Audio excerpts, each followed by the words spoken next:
Let us pray. Our Father, we thank you for your abundant blessings to our province and ourselves. We ask you to ensure to us your guidance and the will to follow it. Amen.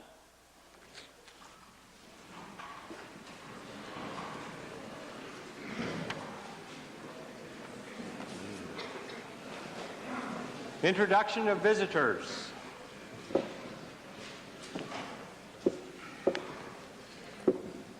Presenting petitions. Reading and receiving petitions. Presenting reports by standing and special committees. Notices of motions. Introduction of bills.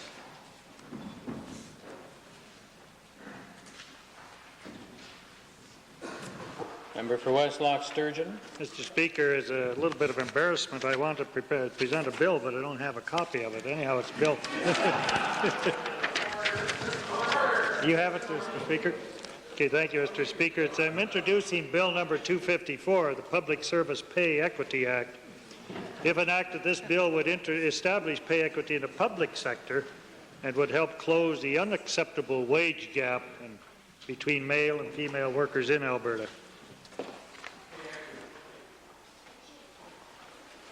The Honourable Member for Westlock Sturgeon has moved first reading of Bill 254, Public Service Pay Equity Act. Those in favour of giving consent to first reading, please say aye. Aye. Opposed, please say no. So ordered. Bill number 254, Public Service Pay Equity Act, introduced by Honourable Member Mr. Taylor, is now read a first time. Tabling returns and reports. Mr. Speaker, I'd like to table the government statement of social policy that was referred to in the throne speech called Caring and Responsibility. Members will also note on votes and proceedings there's a notice of government motion on the order paper so that all members will have a chance to debate it.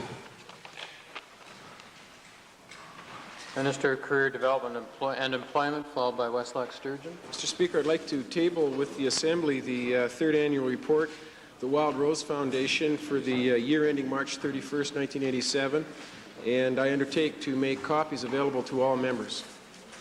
Okay. Member for Westlock Sturgeon. Mr. Speaker, I'd like to table a report. It was a submission to the Alberta Minister of Hospitals and Medical Care by the Alberta Healthcare Task Force of the Christian Labour Association of Canada. It was inquiry into the working and living conditions in Alberta nursing homes, entitled Caring for Our Elderly.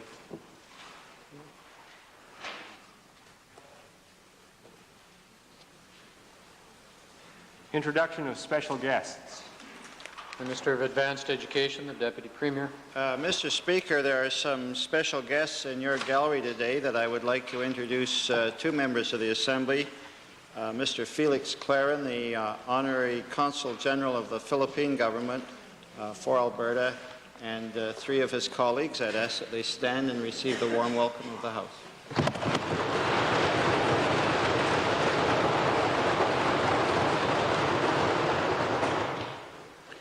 Edmonton Centre. Thank you, Mr. Speaker. I'd like to introduce 32 adult students from the Alberta Vocational Centre, downtown Edmonton Centre. They're in the public gallery with their teacher, Mrs. Penrose. I'd ask that they please stand and receive the warm welcome of the members.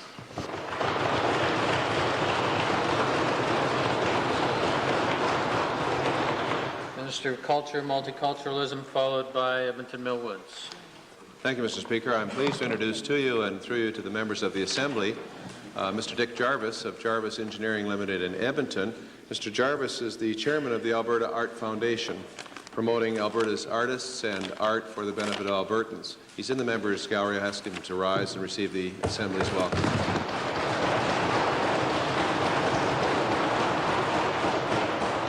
Edmonton Millwoods. Mr. Speaker, I'm glad to make introductions today of two special Latin American visitors. Me gustaría presentar a usted y a los otros miembros de la Asamblea al señor Mario Palestro. Señor Mario Palestro, él es un exdiputado del Parlamento chileno de los tiempos previos al golpe militar de 1973. Él vive en Venezuela en la actualidad. El señor Palestro anda en un recorrido nacional de Canadá ayudando a los canadienses a entender los problemas que el pueblo chileno enfrenta hoy en su sostenida lucha por la libertad y la democracia. I'd ask Mr. Palestro to please stand now and receive the warm welcome of the House.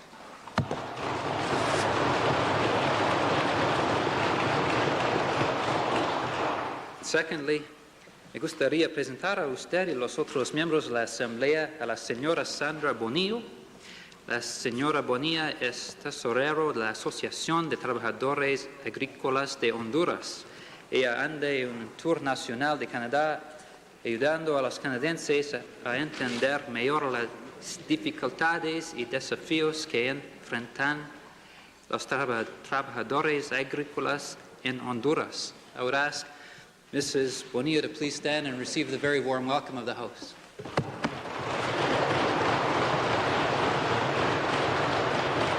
Lethbridge West.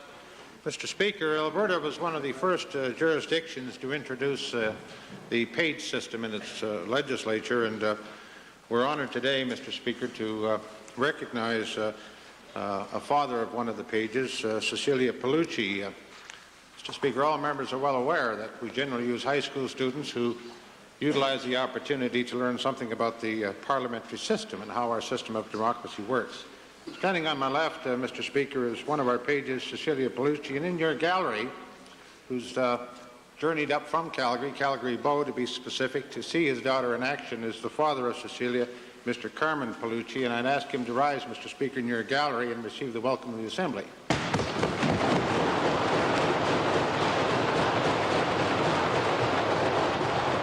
Member for Taber-Warner.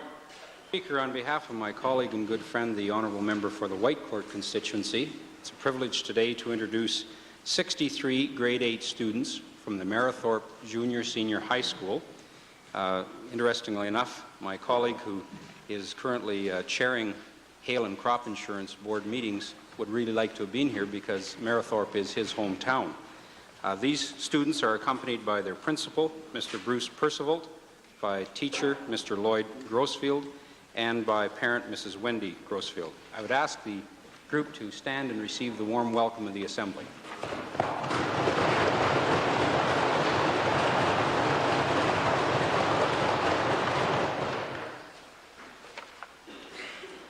Mr. Speaker, on behalf of my colleague, the Honourable Neil Crawford, member for Park Allen, I am pleased today to introduce 42 students to you and to honourable members. The students are from Avalon Junior High School, grade 8, and are in the public gallery and are accompanied by teacher Gordon Smarsh. I would ask that they rise and receive the usual warm welcome of the members of the Assembly.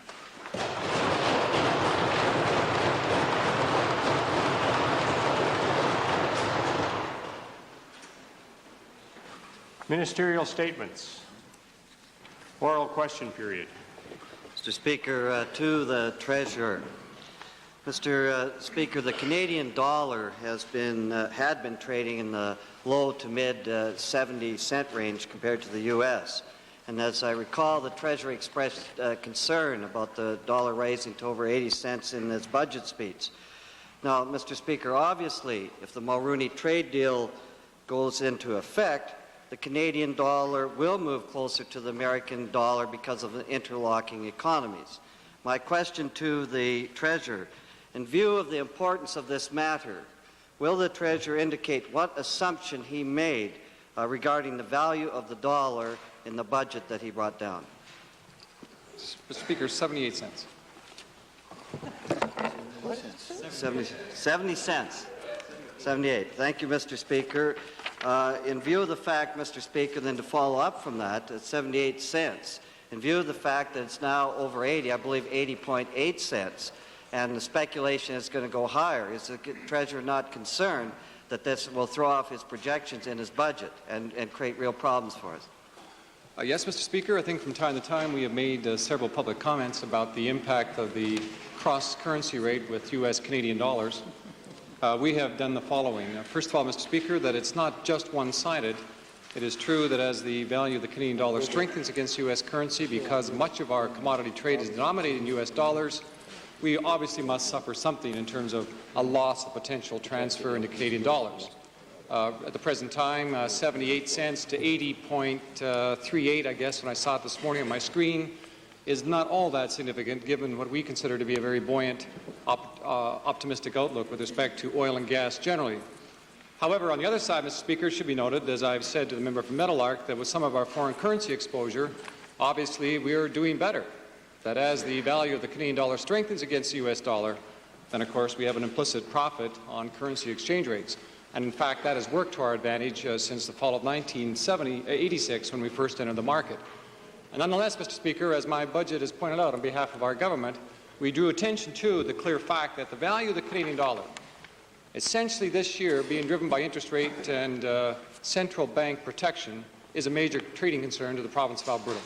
Well, supplementary question, Mr. Speaker, as the Minister is well aware, as our dollar goes up, it'll make it harder for our producers to compete on that market, Mr. Speaker. But many analysts have pointed out that, that a higher Canadian dollar may be the price Canada has to pay for U.S. acceptance of the Mulroney trade deal.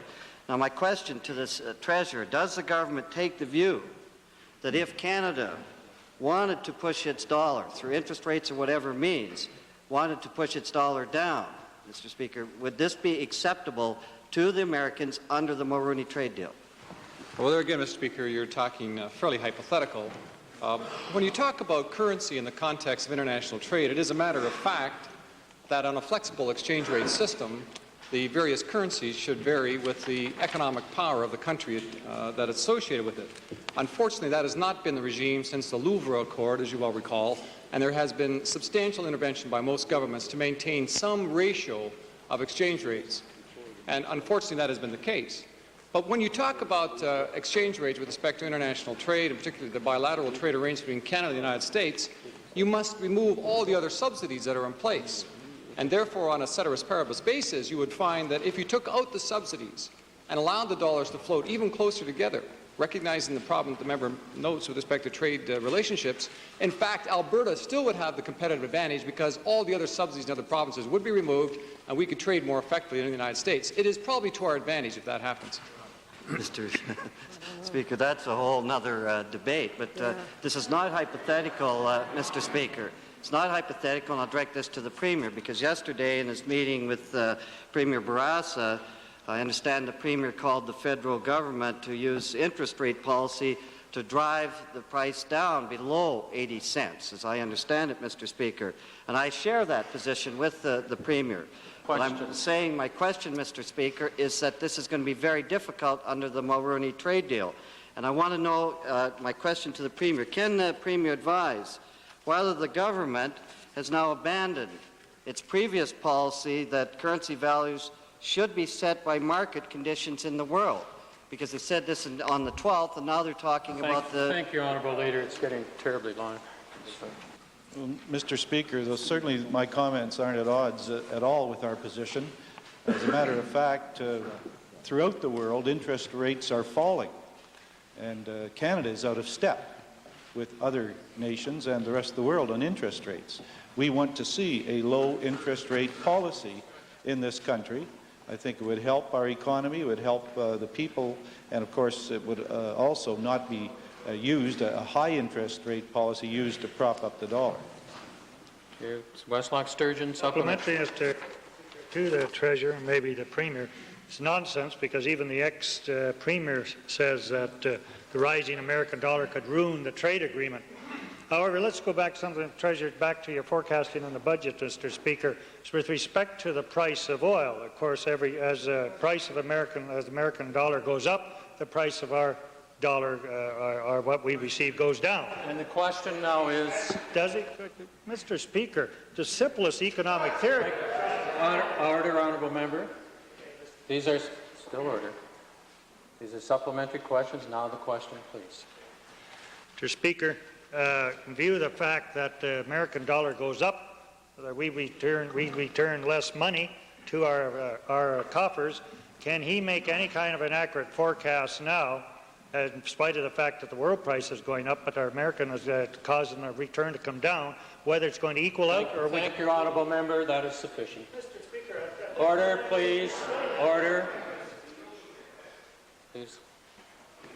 I'm having some difficulty just unraveling what it is I was asked, but if I understand it... And both of them were you.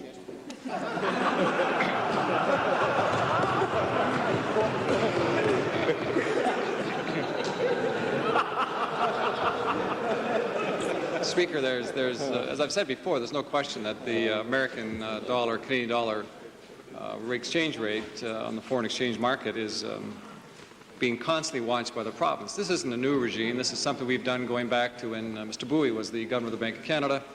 And I recall many discussions with him with respect to trying to keep our Canadian dollar in a competitive edge with American currency so we maintain an opportunity to trade. And I think generally speaking over the last decade it has been very successful as our merchandise trade account in Canada has been positive, although if you factor in the service account it's negative. But with respect to the trade of Alberta, a higher Canadian dollar tends to be negative, and we've already indicated that my forecast is about 78 cents. It's off something like 2 and perhaps 3/8 or 2 and some basis points right now, and obviously that has a cost to us. That cost we're recognizing as well. Nonetheless, we are on balance optimistic that our revenue forecast will be achieved because the $18.50 oil price I think is fairly generally accepted as a reasonable price. And moreover, it is a composite index reflecting not just the price of oil, but the very bullish attitude we have with respect to both the volume and sale of natural gas, which means generally more natural resource revenues for this province. The second main question, Leader of the Opposition. Mr. Speaker, I'd like to designate my second question, the member from Edmonton, Glengarry.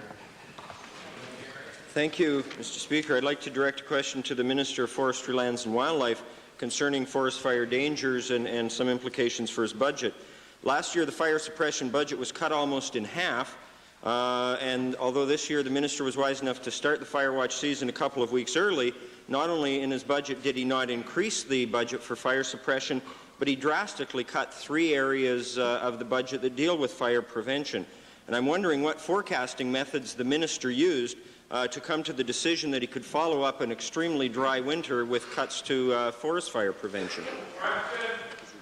Mr. Speaker, we look at what would be an average year. We've never had a crop failure in April yet. We don't know what the weather will be 6 months down the road or 3 months down the road, but you can be sure that any forest fires that there are in this province, that we will take whatever action necessary to bring them under control. And if there's extra money needed, I'll certainly be asking the provincial treasurer to provide it. Thank you. There's a number of problems with that method of budgeting. Is the minister now announcing that he is intentionally bringing in a budget that underestimates what should logically follow from the kind of winter we've had, and he'll just go to the well of special warrants as the need arises? Well, Mr. Speaker, I don't see any logic in that kind of an argument. If we budget for what would be a historical number, I think that's fair. There's no indication yet that we are going to have a severe weather situation this year. It's dry now, but we, of course, expect to have rains, and that could change the picture significantly. We've got about 4 times as many fires burning now as this time last year. The minister saw fit to start the fire watch season early, and fires are even coming back to life after last year because of the dry winter. I'm wondering how the minister can cut the 3 areas that deal with the most important part, which is the fast response capability of the firefighters. There is no reduction in that at all, Mr. Speaker, in that our heli-tac crews are there. We have 4 new aircraft for fighting fires that are now online. Our forest lookouts are being staffed, some effective today. We are taking all actions that are necessary, Mr. Speaker, and I think that's the only logical approach. Mr. Speaker, unless we were told something untrue in estimates last year, fire prevention, fire detection, and fire suppression deal with the quick response capability. And I'm wondering if the minister feels that after such a dry winter, we can still count on the rains. Does he have some kind of supernatural prediction that this dry winter will not lead to more fires? That is a logical assumption on which he should base a budget. Maybe Mr. Speaker, the honourable member would table what his forecast would be to suggest it's going to continue to be dry. Westlock Sturgeon. Mr. Speaker, speaking of something positive, has the minister considered a cloud seeding program along the foothills, something that the deputy or the Minister of Agriculture throws out, but could be a great deal of help now? Mr. Speaker, there has been a lot of research done in the past in increasing snowpack in the mountains, and that research has not been that conclusive as to lead us to believe that that would be the result. There are some indications that it are. Targeting is always a problem in that particular area. The Minister of Agriculture may wish to supplement. I think so. Member for Calgary Northwest. Supplementary to the Ministry for Forestry. We're all aware of the dryness in southern Alberta, but most of our forests are in northern Alberta. Does the Minister, could he comment on what the situation is in northern Alberta? Still a foot of snow at high level. Mr. Speaker, there is not much snow. There isn't the snow cover in the forested areas in the southern two-thirds of the province is certainly has gone, but in the northern part of the province is different. I get nearly daily reports on the forest fire situation that's across the province, and there's give you some indication, there's 23 fires that are under control. There's been 55 fires extinguished to date, and we have crew and equipment on site to handle any one of them. There is certainly far too soon to press the panic button on what the future may hold in the forest. Thank you. Member for Westlock Sturgeon, main question. Mr. Speaker, the first question today is to the Minister of Hospitals and Medical Care. One of the prime purposes of any government or anyone in charge of society is the proper care for our elderly, Mr. Speaker, and the recent report, or the one I just filed today, certainly raises questions as to whether or not our elderly are being properly looked after, particularly when you realize that the average cost we spend on the elderly per person in our homes today is only 1/3 to 1/2 of what we spend on our prisoners. For instance, Mr. Speaker, the first question to the Minister is, in view of the fact that the government's inspection system is one of the things criticized so much in this report, could the Minister tell this Assembly how often inspections are made or how often they occur in the nursing homes? Mr. Speaker, I could refer the honourable member to a report that was tabled in this Assembly, I believe last Friday, called the Alberta Health Facilities Review Committee Annual Report 1987.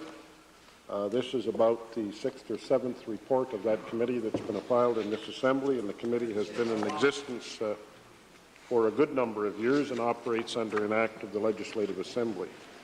In the back of the appendix to this particular report is an outline of the number of nursing homes, auxiliary hospitals, active treatment hospitals, and senior citizens' lodges that were visited by the committee, chaired by the honourable member for Cyprus. It should be noted that contrary to the comments in the report that was released yesterday, the Health Facilities Review Committee on every occasion makes their visits without notice, contacts staff, contacts patients, has discussions with every aspect of the facilities that they are looking at. They also make periodic reports to the minister responsible, in the case of nursing homes and auxiliary hospitals, to myself, and we act upon the recommendations received from the committee. I find the balance of the report lacking in a number of areas about knowledge about what's really happening in the nursing home and long-term care situation in Alberta. Mr. Speaker, while I compliment the committee, a hard-working committee, there's no question that we're touring the province. What I'm talking about is professional inspectors, hired by the government of this province whose sole duty is to drop in unannounced to examine nursing homes. How many of these do we have operating, and how often do they inspect? Well, Mr. Speaker, I hope the honourable member isn't suggesting there's something non-professional about the people who are members of this committee. I'd be prepared, Mr. Speaker, to stack them up against anyone in this province when it comes to the requirement to properly inspect a nursing home and auxiliary hospital, find out what patients think, find out what relatives and friends of patients think, and find out indeed what the staff think. They've been doing an excellent job. Some of them have been members of this committee for many years. Many of them are professionally trained people, and there is simply nothing non-professional about this group of people. Now, the staff of my department certainly do visit nursing homes and auxiliary hospitals from time to time for various reasons. Some relate to inspection of records and nursing care requirement and those sorts of things. They often go with the knowledge that they are coming known in advance because they want to discuss matters with the management of the nursing home. They want them to be there and be prepared. The nature of their work is slightly different than the Health Facilities Review Committee, whose job it is to go in and find out without any announcement what the actual conditions are. And in my view, they have been doing an excellent job, and as is indicated in the outset of their report, the improvements in the nursing home picture in this province since the Hyde Report of 1982 have been very, very significant. And there isn't any question our long-term care system in this province is second to none in Canada.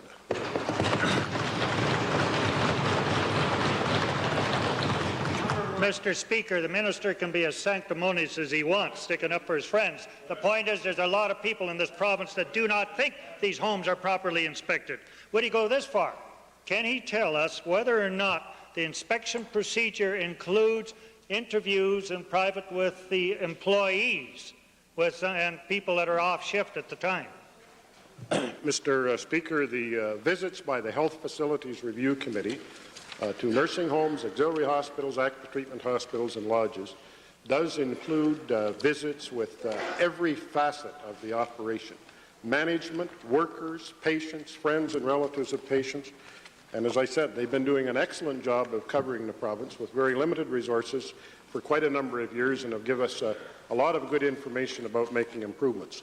In addition to that, in case the honourable member hasn't had an opportunity to read it, I refer him to the Committee on Long-Term Care and the copy of the report, A New Vision for Long-Term Care, Meeting the Need, that is the most comprehensive study of the long-term care system in this province that's been done in several years, and again points out a number of improvements which we could make, some of which are agreed to by the report the honourable member tabled today, others of which are different, but I again commend the honourable member's attention to reading this report.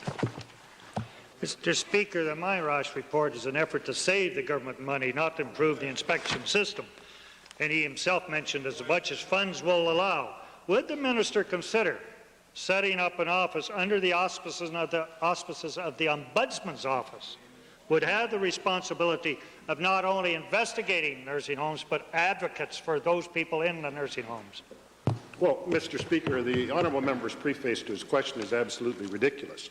This report recommends additional funding in a number of areas and recommends some changes that will be appropriate for the care of our senior citizens. And maybe what the honourable leader ought to do before he starts mouthing off about what's in it is read it, because it's a very good report with a lot of excellent recommendations, and we'd like at some point in time to know what the Liberal Party thinks of it. Edmonton Centre, followed by Calgary-Glenmore. Edmonton Centre. Mr. Speaker, when is the Minister of Hospitals and Medical Care going to follow up on the Hyde Commission recommendation, which is that there be a review committee solely directed to nursing homes in this province, not a health facilities review committee looking at all 300 health facilities in the province, but one just narrowing in on nursing homes, a recommendation of the Hyde Commission himself? Mr. Speaker, yes, that has been considered, but it was rejected because we didn't believe there was any point in creating a duplication of the existing committee, which again is doing an excellent job. The facts of the matter are that we have over the years enlarged that committee and made sure that it did have the capability and the members that were members appointed to it that were capable of adequately providing for nursing home visits. So there would be no magic at all to creating another committee to do the work that's already being done by the honourable member for Cypress and his committee. Calgary-Glenmore. Mr. Speaker, to the Minister, has this task force ever contacted members of your department with regards to specific issues or professional people with regards to funding or inspections or our method of training staff? etc.? Mr. Speaker, as near as I can determine, unfortunately, this particular task force that tabled a report yesterday did not contact any members of my department, and that may be why some of their recommendations do not reflect a number of current things that are happening. For example, we currently have a study with regard to patient classification that's going on in the field that would classify patients at different levels of nursing home care and fund them in that regard, and a number of nursing homes and auxiliary hospitals are actually involved in that study. A number of other areas where had the group in fact contacted knowledgeable people, they would have recognized that there were certain things happening now that they have expressed concern about. Thank you. Member for Little Bow, followed by the member for Chinook. Mr. Speaker, my question is to the Provincial Treasurer. On March the 18th last, I raised the question with the Provincial Treasurer about the payment of legal costs for the Cormie family in the Code Inquiry. The Minister indicated at that time that he thought fees were being paid by government, but outside of the House I understand that there was questions with regards to that. Could the Minister clarify that at this time? Yes, Mr. Speaker, there was an interesting apparently conflict of understanding of what was being discussed, but the answer I gave to the member in the House is my understanding of what is happening. That is that a portion of Mr. Cormie's legal fees while attendance at this public hearing, this near public inquiry, is being paid for by the government. Mr. Speaker, supplementary question to the Minister. Could the Minister indicate whether the challenge of the jurisdiction and the powers of the Code Inquiry would also be costs, legal costs paid on behalf of the family? That's a very important question, Mr. Speaker. What we have, as a matter of policy, done in this government, going back over some 17 or 18 inquiries that have been held, and I don't hold me to that number, but there's been quite a few public inquiries held, and the code investigation is essentially close to that public inquiry, is that the government, because of the need to have public understanding of these issues and the very complex nature of the discussions, generally pays for the entire cost of the proceedings before the inquiry under the jurisdiction of the inquiry. And so in that context, we are consistent with our commitment and precedent that in the case of anything coming before the Code Inquiry, essentially those costs are covered by the government. Now, when Mr. Cormie attempted to make a change in the petition before Mr. Justice Berger to argue under the Constitution in particular, or that in fact the legislature was ultra vires with respect to the Business Corporations Act, in fact, our legal advisors and the people who advised the government drew to the attention of Mr. Cormie's lawyers that this must be paid for with his own funds, and that is the case. Mr. Speaker, supplementary. Some of the legal counsel is complaining that they're losing money in terms of the hearing. Could the Minister indicate what rate has been established for the lawyers? Well, Mr. Speaker, somebody from behind says it's difficult to make that convincing argument. I'm not going to get into a debate about whether or not lawyers are losing or not losing money. I can only indicate to you that the lawyers' bills, for example, most recently for January for this inquiry total some $800,000. They go to a variety of people, 1, 2, 3, 4, 5, 6, 7. There are several that have been there. The documentation, you saw the special warrants which went through the House. They are also in my budget considerations. Plus, this year's budget, 88-89, includes a provision for all the costs that are associated with the inquiry, including part of the liquidation fees.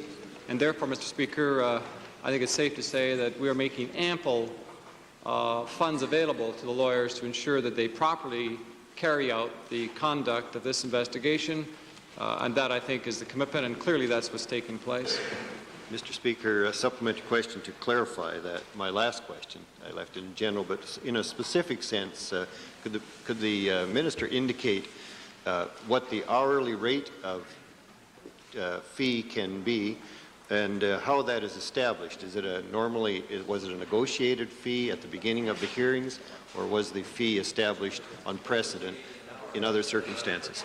Mr. Speaker, you'll notice that in the Mr. Berger's order itself, it says that reasonable costs essentially approved by the Treasurer will be allowed. What we have done is direct our attorney, who is representing us, our lawyer, to ensure that all the hours are audited, that the fees are reasonable, first of all.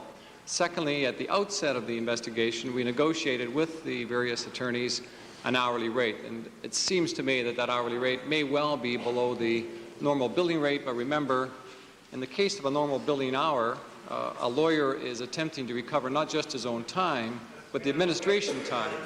And therefore, when you're in front of an inquiry, obviously an hour there is probably worth a little more to the lawyer than an hour in his office where he has the expensive overhead.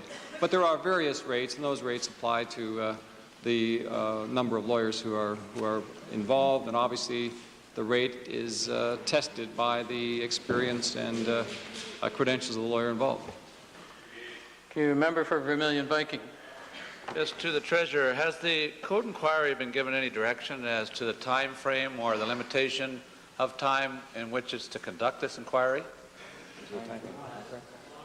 Mr. Speaker, we have not imposed any time. What we have suggested in all times, Mr. Speaker, is that the amount of time required will provide the fullest amount of information possible.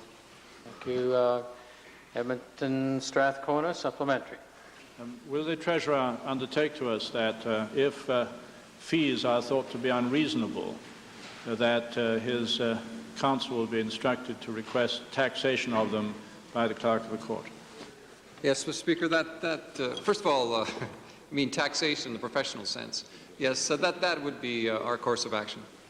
Thank you. Member for West Loch Sturgeon, final supplementary on this topic. Mr. Speaker, supplementary to the Treasurer, who read from a list of what he was paid for lawyers, $800,000, I believe. Could he read from that list how much money has been paid to Mr. Cormie's lawyers?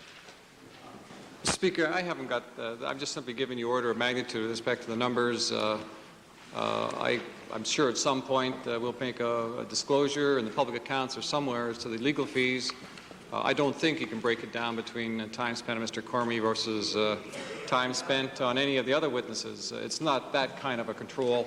We're here to find out what is happening, to unveil the truth in this process, and we're not being accountants out of this. We're trying to get the fundamental understanding so the people of Alberta, in particular the contract holders, have a fair understanding of what happened and where the causes are in this unfortunate failure. Member for Chinook, followed by Edmonton Highlands, Calgary Buffalo, Calgary Fish Creek, Calgary Forest Lawn, Lloydminster, Edmonton Calder, Calgary Glenmore, Cypress Redcliffe. Mr. Speaker, my question is directed to the Honourable Minister of Agriculture. Due to the lack of winter moisture and consequently spring runoff, the groundwater situation appears to be approaching the critical point, particularly in southern Alberta. Could the Minister tell me if his department is considering any action to respond to this very serious situation? Yes, Mr. Speaker, I'm more than happy to report to the honourable member that we have put together an interdepartmental committee that is examining the moisture levels on a day-to-day basis, recognizing the serious concerns that have been expressed to us. We've also put together a feed inventory supply on the province-wide basis, and we have been notified that there are sufficient feed supplies throughout the province. We are presently working very closely with the Minister of Environment and the Minister of Transportation and Utilities in putting together proposals in the event that they are necessary for further support for both the rural component and the community component in the event that it is necessary. Supplementary. According to the calls I've had from the constituents in my area, Mr. Minister, they suggest that it is becoming very critical. Do we have a time frame?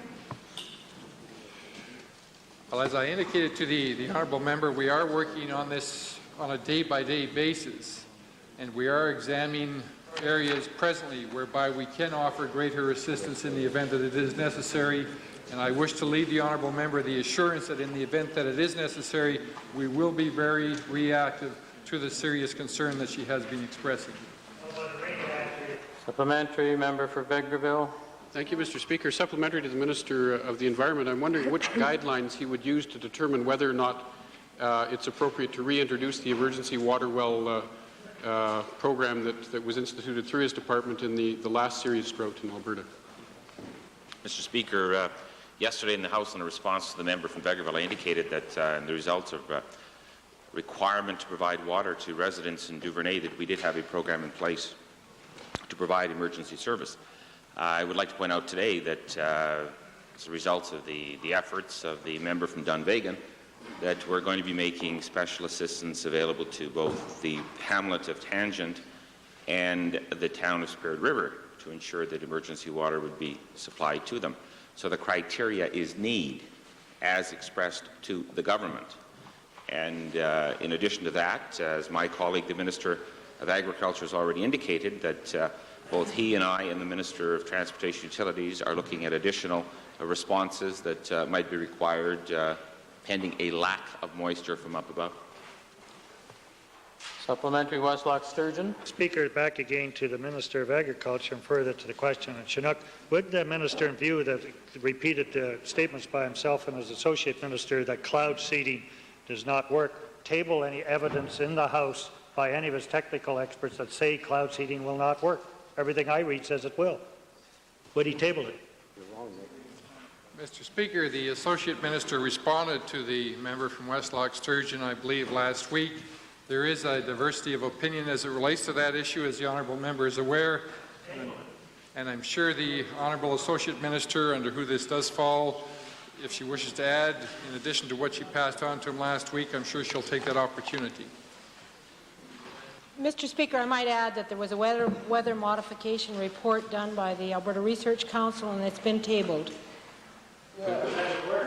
Member for Edmonton Highlands, followed by Calgary Buffalo. Mr. Speaker, I'd like to try for at least one more occasion to get through to the Premier on the issue of his flight compliments of Nova. Yesterday in the House, the Premier tried to sell it to Albertans as an issue of neighbours helping neighbours. My question to the Premier is this. Is he not concerned that there was some sort of judgment error made by his office when they didn't distinguish between the Premier in his private life and the Premier as a guy who's got a lot of clout in Alberta when they made that call to Nova? Mr. Speaker, as I said yesterday, it was a case of where I needed help and somebody helped me, and I appreciate it very much. Mr. Speaker, perhaps we can ask it another way then. Does the Premier not understand or acknowledge that he got an awful lot of help compared to the sort of help that average Albertans give other average Albertans on a day-to-day basis? Well, with respect, Honourable Premier and member for Edmonton Highlands, the Chair is very concerned that this is now the third day that this matter has been raised.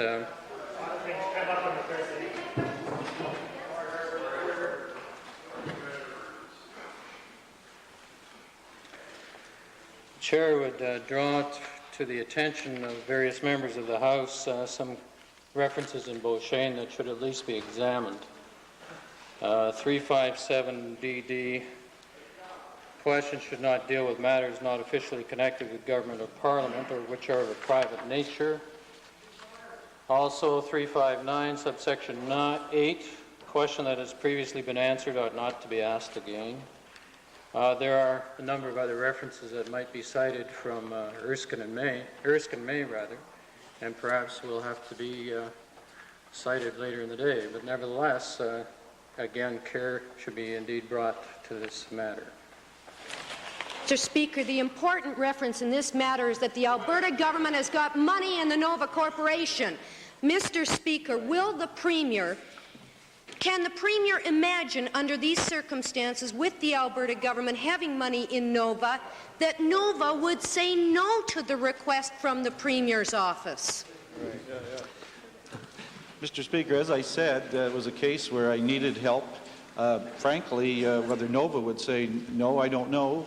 On another case, I actually think if the members, and even in the opposition, knew all the details, they'd have offered to help. I'd help you. Mr. Speaker, that's right. And the issue is not the personal matter that brought the Premier back to Alberta. The issue is the clout that his office exercised. Thank you, Honourable Member, about the issue. Could we have the question, please? The question. Is the Premier not at all concerned and not prepared to take any remedial action, given that, you know, most questions, Mr. Thank you, Honourable Member. Honourable Member, your question. Order, please. Question is directed to the minister, not to a backbencher. Please have the question. It was a question. I was asking, which is good prepositional phrase here, is the Premier not cognizant, sensitive to, aware of, and able to respond to the concern of Albertans that he took advantage of his office in accepting, in summoning and accepting Thank you, honourable member. That is sufficient. As I said already, Mr. Speaker, it was a case of somebody needing help and somebody offering help, and I appreciate that help very much because it really did assist. Excuse me a half moment, too. Was that 2 or 3? She's had her 3. Okay. Member for Edmonton Meadowlark. Thank you, Mr. Speaker. There is another issue concerned in this case. Could the Premier please indicate whether he is concerned that this trip confirms in the minds of Eastern Canadians that the Alberta government is in bed with large oil companies in this province, thereby weakening Alberta's ability to negotiate effectively with Eastern Canadians on energy policy matters? How effectively you negotiated yesterday with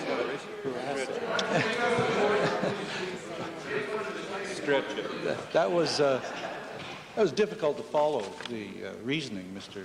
Speaker. I find no relationship to the fact that when I needed some help and another Albertan helped me, whether that somehow detracts from the government's ability to negotiate with Eastern Canadians on energy matters. Not at all. I don't see any relationship.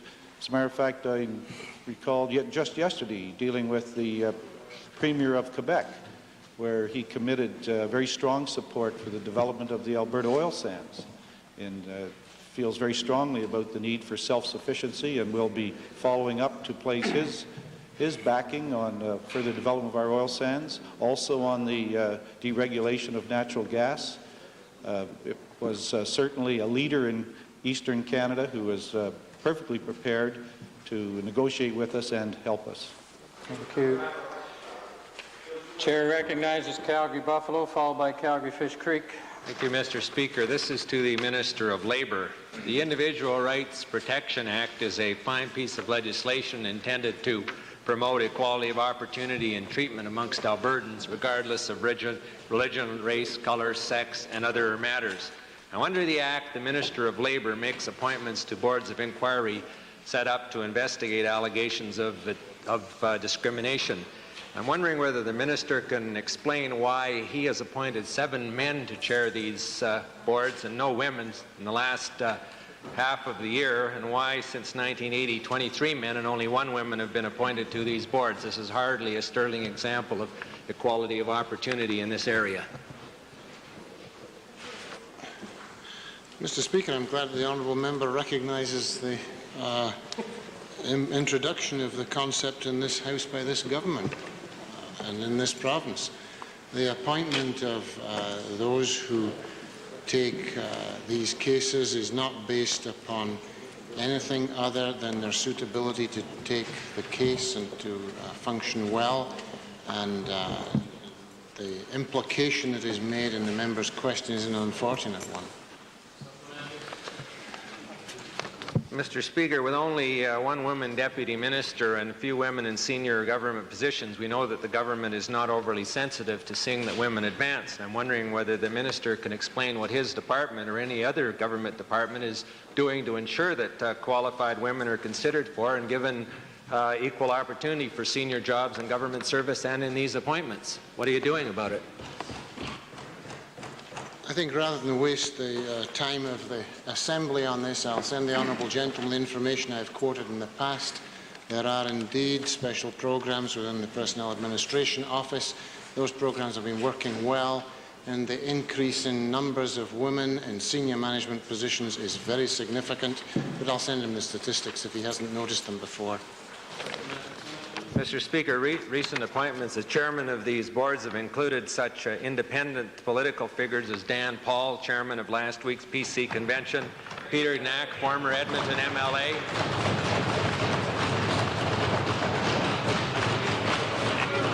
No shame. and David Manning, former VP of the PC party. Now, will the minister confirm that since he has been Minister of Labour, the appointments of boards are made from the PC political patronage list in the Attorney General's office? No, I can't confirm that, Mr. Speaker, and indeed there are eminent members of the bar who belong to parties other than the PC party, whose affiliation the honourable gentleman is well aware of, who have taken prominent roles in commissions of inquiry and other such like in this province, and there is no attempt to parcel these out amongst the various parties according to the numbers. It may well be that the number of lawyers in this province who belong to the PC party is in excess of those who belong to the Liberal Party. That I cannot control. That's very, very comforting, Mr. Speaker. I'm wondering whether the minister would undertake to this House to review the process of appointing chairmen to these boards so as to ensure greater sensitivity to the role of women and minority groups and not just the benefits of male members of the Progressive Conservative Party. Mr. Speaker, I will confirm to the honourable member that we will continue to appoint very capable people to these boards in the interest of justice to Albertans. Calgary, Edmonton Highlands. Thank you, Mr. Speaker. I wonder if the Labour Minister would reconsider the position he's just enunciated in light of the fact that one of his own cabinet colleagues commented that when people were being introduced in the Assembly a few nights ago, members of certain appointed boards, that they were all Conservatives. Will that make him reconsider the issue? What's all that about? Okay, Calgary, Fish Creek. Thank you, Mr. Speaker. I'd like to direct a question, if I may, to the Premier with respect to his recent meeting with Premier Bourassa. While recognizing, Mr. Speaker, that their meeting dealt with a range of issues, some of which were touched on in an earlier response, and that the meeting was probably planned prior to the Mercure decision, could the Premier, Mr. Speaker, share with the Assembly what points of agreement he and Premier Bourassa may have reached regarding this province's legislative response to the Mercure decision? Mr. Speaker, I did have a very good meeting with Premier Bourassa, and I must say that on behalf of all Albertans, I told him how much we appreciate him coming and visiting with us. We talked about many things, including Meech Lake and free trade and energy and other federal provincial matters and interprovincial matters. But in the area of French language, he expressed to me that he felt the Saskatchewan legislation, which I told him was one of the things we were considering as information, that he felt it was an improvement over the status quo, and that he'd be meeting Premier Devine today to discuss it in more detail. He also appreciated the Alberta position, that Alberta legislation with regards to language rights will be made by Albertans in the legislature here, and that we do not try and tell other provinces how to conduct their affairs in language, and he did not feel that he had any right to interfere in any of ours. But we did have a good discussion on many matters, and I must say there are a great deal of things that between the province of Quebec and the province of Alberta that we feel that we are supporting one another.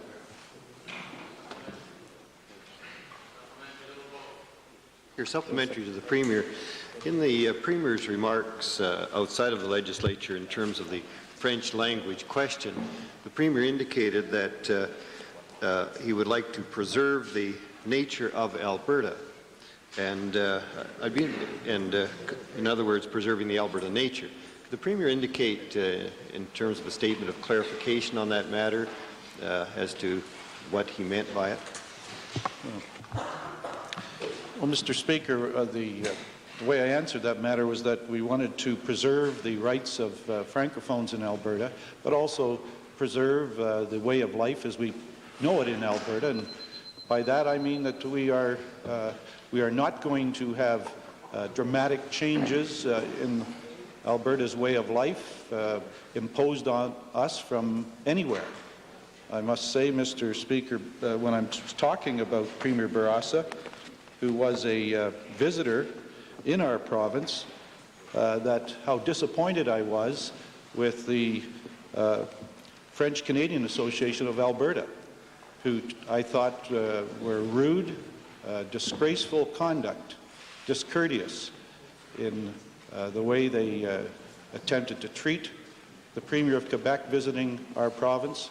And I'm sure that that display of petulance by Mr. Harris is not reflective of the position of most Alberta Francophones. I do not believe they would support him in that narrow, petulant action at all.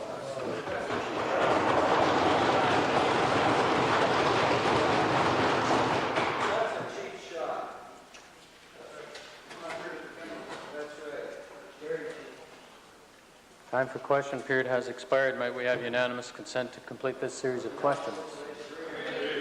Opposed?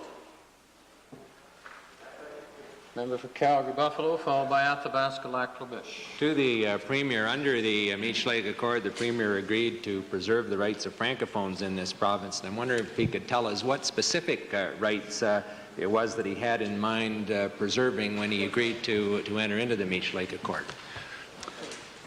Mr. Speaker, those will be the specific rights that are in the legislation when the Attorney General introduces it. Athabasca-Lac-La-Biche. Mr. Speaker, did the Premier, Mr. Bourassa, agree to abide by the Supreme Court decision in respect to minority language rights both in Quebec and outside of Quebec? Mr. Speaker, I could confirm on behalf of this government that we will always abide by Supreme Court decisions. Thank you.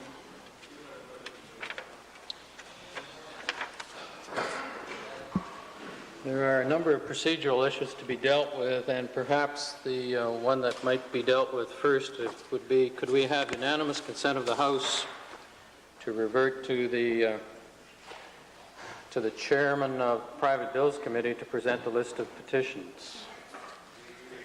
Opposed? Carried. Thank you. Member for Drumheller. Thank you, Mr. Speaker, and to members of the Assembly for their indulgence. Mr. Speaker, I request leave to present the following petitions that have been received for private bills. 1. The petition of the Alberta Northwest Territories Command of the Royal Canadian Legion for the Royal Canadian Legion Alberta Property Act. 2. The petition of the Calgary Olympic Development Association for the Canada Olympic Park Transfer of Title Act. 3. The petition of John and Wendy Ibbotson for the Paul, Mark, and Cheryl Lynn Mary Ibbotson Adoption Act. 4. The petition of Warren S. Forrest for the Warren S. Forrest Bar Admission Act. 5. The petition of Felix Kalejian and Sylvia Kalejian for the Patricia, Alexandra, and Marcelo Becerra Adoption Act. 6. The petition of the Old Sun Society of the Blackfoot Reserve for the Old Sun Society Community College. 7. The petition of the Alberta Conference Corporation of the Seventh-day Adventist Church of the County of Red Deer for the Alberta Conference of the Seventh-day Adventist Church Act. 8. The petition of Laverne Erickson, Terence Schlinker, Wesley Wickerink, Douglas Madge, Gordon Cousins, and Raymond Schultz for the Rosebud School of the Arts Act. 9. The petition of Dr. Fred Jesse for the Hungarian Cultural Society of Edmonton Act. 10. The petition of Joni Marie Lumley for the Brandon Paul Lumley Limitation Act. 11. The petition of the City of Edmonton for the Jewish Community Center of Edmonton and St. John's Institute Repeal Act. 12. The petition of the Canadian Convention of Southern Baptist Denominations of the Town of Cochrane for the Canadian Southern Baptist Seminary Act. 13. The petition of the German Canadian Club of Calgary for the German Canadian Club of Calgary Act. 14. The petition of the Austrian Canadian Society of Calgary for the Austrian Canadian Society of Calgary Act. 15. The petition of the Polish Canadian Cultural Centre for the Polish Canadian Cultural Centre of Calgary Act. 16. The petition of Alistair McIntosh for the Leslie Roy Peck Adoption Act. And 17. The petition of Victor Peter Hetzmanzuk and Nestor Zenon Papish for the St. St. Vladimir's Ukrainian Orthodox Congregation of Calgary Tax Exemption Act. Thank you, Mr. Speaker. Chair has received notice of a question of privilege, purported question of privilege, as to be spoken to by the member for Edmonton Kingsway. Thank you, Mr. Speaker. I rise pursuant to Standing Order 15.2 to call to the attention of the Assembly what I believe to be a breach of privilege by the Honourable Provincial Treasurer. This question of privilege arises out of remarks made by the Honourable Provincial Treasurer on Tuesday, March 29, 1988. He was responding to written question number 145 placed on the order paper by the member from Calgary-Buffalo. The question inquired as to whether or not the government was aware of the existence of a report prepared by Mr. Shortreed, and if they were aware of it, whether or not the government would table a copy. In responding to the written question, the Honourable Dick Johnson said that yes, the government was aware of the report, but that no, the government would not table a copy of it. Mr. Johnson said that the reason that the government would not table the report was because, in his own words as reproduced in the votes and proceedings for that day, this report, Mr. Speaker, is a matter of public record already. It is now before the Code Inquiry as a public document. It was in this remark that I believe the Honourable Provincial Treasurer misled the Assembly. In fact, the report is not yet in the public record. It is not yet a public document before the Code investigation. It is not possible for me or my staff, or I assume any other member of this Assembly, not authorized to do so by the Provincial Treasurer, to go to Mr. Code and ask for and receive a copy of that report. It is true that the government has forwarded a copy of the report to Mr. Code. It is true that it is the intention of Mr. Code's investigation to make the report public by entering it in evidence at some future point. But it's not true that the report is now, or was on March 29th, a public document. It remains at this time, and was on March 29th, a document unavailable to myself or any other honourable member of this Assembly.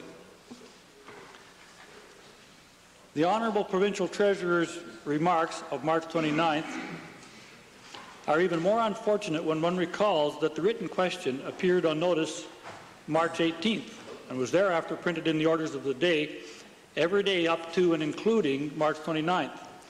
In other words, the question could not have been said to come by surprise on the Provincial Treasurer, thus leaving him insufficient time to prepare. Further, the Honourable Provincial Treasurer, on the government's behalf, could have chosen simply not to answer the question, but he did not. He chose, for whatever reason, to answer it. In so doing, he necessarily accepted the parliamentary responsibility to answer the question correctly. In other words, his answer ought not to have misled honourable members, but that is what happened. There is one other matter I must address, Mr. Speaker, and that is the matter of whether or not I have raised this question at the first available opportunity, as implicitly required in Standing Order 15.6. Following upon the Honourable Provincial Treasurer's remarks of March 29th in this regard, I made an inquiry of the Code investigation and requested a copy of the report. Not having received a reply to my inquiry by the end of last week, I turned the matter of my request over to our caucus research staff for further investigation. It was yesterday afternoon, following the oral question period, when I heard back from the research staff. They had contacted the clerical staff at the Code investigation requesting a report and had been turned down. They had thereafter worked their way up the hierarchy of responsibility within the investigation, finally speaking yesterday with a Mr. Jim Eamon, one of the two investigating councillors. It was Mr. Eamon who confirmed that the investigation did indeed have a copy of the report, but had not yet entered it in evidence, and therefore would not make it available. Today was the first opportunity available to me, following my receipt of this report by our research staff, to raise the matter here in the Assembly. Thank you, Mr. Speaker. Provincial Treasurer, speaking briefly. Standing orders don't provide for that kind of debate. It's the member who raises the issue and the member aggrieved. Member Treasurer. Mr. Speaker, first of all, I think it's appropriate to waive the formal notice. I'm not too sure if I received formal notice. And secondly, Mr. Speaker, I think it's appropriate also to waive as to whether or not this is raised at the first appropriate time. I think the explanations given by my colleague across the way are reasonable, and I think he's attempting to do what is a reasonable, what he thinks to be reasonable. Mr. Speaker, let me just review what it is that has taken place here. Now, it is, of course, coincidentally interesting that the question of privilege is being raised on a question by Mr. Schumer, who, with myself and my colleague, have had a long debate with respect to privilege, but I don't think it's in that context that it's raised. What my colleague from Buffalo raises, though, is whether or not, A, I'm aware, or the government is aware of the report, and whether or not we'll table it. And essentially, within the answer, Mr. Speaker, attempting to follow the parliamentary guidelines given to us by those authorities, including Erskine May and Beauchesne, wherein I was not at all attempting to elaborate on the answer, but simply trying to provide the most precise, appropriate answer possible in pursuit of getting on with the proceedings. Speaker, what I finally answered was, is the government aware of it? Yes, we are aware of it. Answering the question fairly directly. And will the government table a copy? The answer is no. And it isn't true, Mr. Speaker, as recorded in Hansard at 191. I did go on to say this report is a matter of public record already. It is now before the code inquiry as a public document. What seems to be drawn into question here, Mr. Speaker, is whether or not this document, which was in the possession of the government and therefore would be described as private, is now public. And by my definition, of course, it is in fact public. Now, the honourable member, by his own stipulations, indicated here quite clearly that Mr. Code in the Code Inquiry, which is a public inquiry, as a matter of record, does in fact have the document. Well, Mr. Speaker, clearly by definition, the word public in this case clearly means that it's held by others. I mean, it's not held by the government in the privacy generally given to documents and to memorandums and to reports given to government. It has been given up by the government into the public domain. And therefore, by definition, Mr. Speaker, it is in fact a public document. Now, I didn't go on to say that it's at the whim or decision of the Code Inquiry to do what it wishes with it. Of course, that it's up to them. If they want to give it to the member in his noxious pursuit of non-information, I guess they can do that. Nonetheless, Mr. Speaker, I simply submit to you here that this member is taking up the valuable time of this House to pursue a non-issue. A non-issue, Mr. Speaker. I recall, Mr. Speaker, when I first saw this, the quote of another great Alex Pope, by the way, from 1712. I think he might stay in the public domain a little longer than the Alex across the way, who said, "What dire offense from political causes springs? What mighty contests rise from trivial things?" From the rape of the lock that comes, Mr. Speaker. And that's exactly what we have here, is triviality, Mr. Speaker. Pursuit of time, Mr. Speaker, valuable to the discussion of important issues, including my estimates, taken up.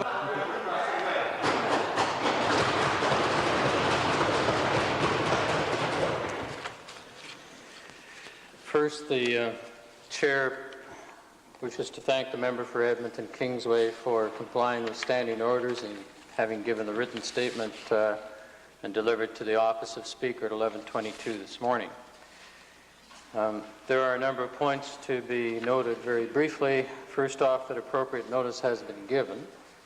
Secondly, that it is a slightly unusual circumstance, but not out of order, that a member for Edmonton Kingsway has raised it, even though the original situation arose in the response of the provincial treasurer to question 145 placed on the order paper by the honourable member for Calgary-Buffalo.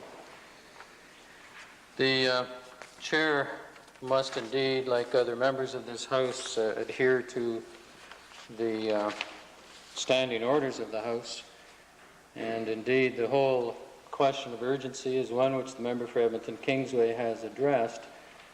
Nevertheless, the chair is not persuaded of the matter of privilege being raised at the earliest possible moment, since a considerable period of time has elapsed since the matter was brought to the House. In addition, under Beauchene 19 subsection 1, there's another point that really comes into place with respect to the issue of privilege. And it's here: a dispute arising between two members as to allegations of facts does not fulfill the conditions of parliamentary privilege. So on that count, on both of those counts, then the chair does not regard the matters having conformed to the question of urgency. The chair, however, would like to go on and make one additional comment and bring it to the attention of all members of the House that the chair is again a bit concerned that an official press release has been released to the media outside of the House prior to the House coming in and being able to deal with the issue. The chair is of the opinion that perhaps consideration could be given to such distribution of information taking place immediately after the matter has been dealt with by the House, because there's always the possibility that the House might not deal with the matter on that day. Orders of the day. It's on